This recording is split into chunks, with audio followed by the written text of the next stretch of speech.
When Robert Carter's daughter suddenly collapsed during a family dinner, he feared the worst. But what he discovered on his home security cameras was unthinkable. The person he loved most had staged her own poisoning to make him look guilty, all in a shocking scheme to seize control of his life, his home, and everything he had built. How could a father protect himself from the family he trusted most? The hallway outside the intensive care unit at Riverside Memorial Hospital was unnaturally quiet. The kind of silence that makes every sound feel too loud. The hum of fluorescent lights, the distant beeping of machines, the slow shuffle of exhausted nurses moving from room to room. Through a narrow glass window, a 68-year-old man stood frozen, staring at ICU bed number 7. His daughter lay unconscious inside. Her name was Emily Carter. She had collapsed only hours earlier after a family dinner at her father's home.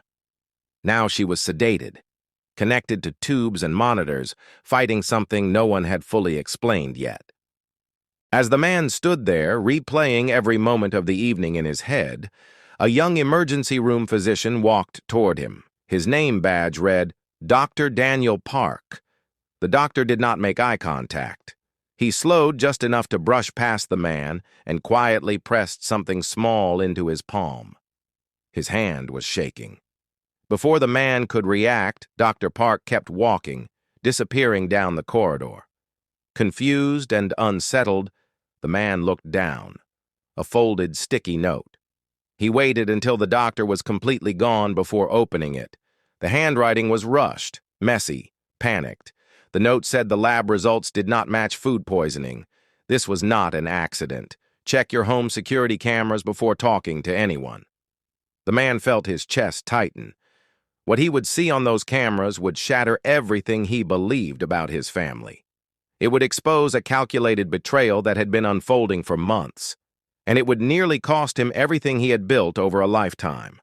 But to understand how it all began, we need to go back to earlier that night. And to understand why this mattered so much, you need to know who this man was. His name was Robert Carter. He was 68 years old and had spent over 4 decades working as a forensic pathologist for a major metropolitan police department in the United States.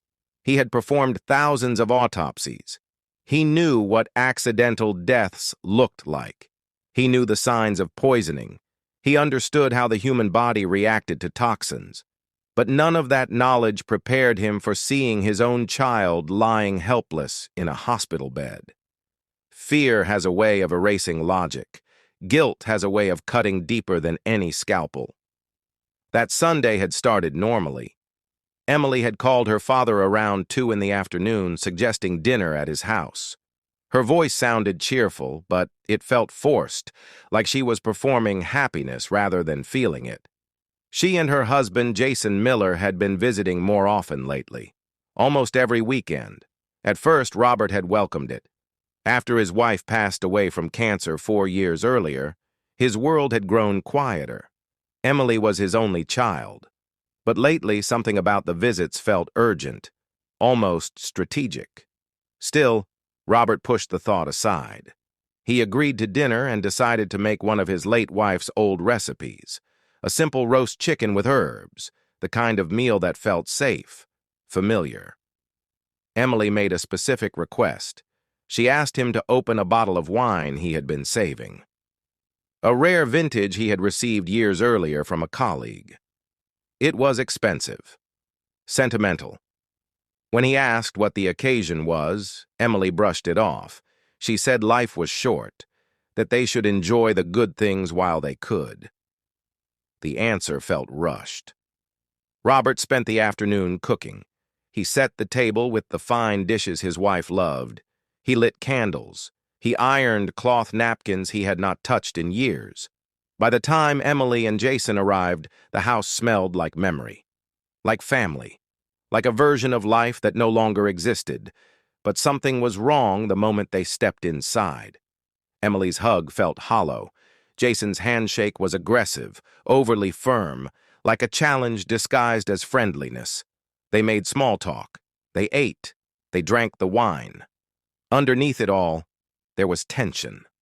awaiting. Halfway through the meal, Emily's phone buzzed. She checked it quickly and turned pale.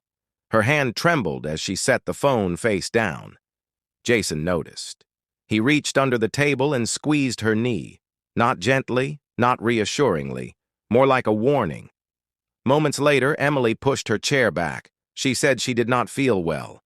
Then she started vomiting violently. She collapsed forward and Robert barely caught her before she hit the floor. Jason immediately called 911, but something about the way he spoke raised alarms. He told the dispatcher he thought his wife had been poisoned. He emphasized that her father cooked the meal. Robert was stunned. He had eaten the same food, drunk the same wine. He felt completely fine. The paramedics arrived quickly. Emily was barely conscious as they loaded her into the ambulance. Robert rode with her, holding her cold, clammy hand. As someone who had spent a lifetime studying death, he knew something did not add up. Food poisoning did not work this fast. At the hospital, Emily was rushed into emergency care and later moved to the ICU. Jason stayed close, texting constantly, making phone calls. When Robert tried to reassure him, Jason's response was cold, almost threatening. He implied that if anything happened to Emily, Robert would be held responsible. Then Dr. Park delivered the note. Shaking, Robert opened the security camera app on his phone. He went straight to the kitchen footage from earlier that evening. At first, everything looked normal. Then he saw it.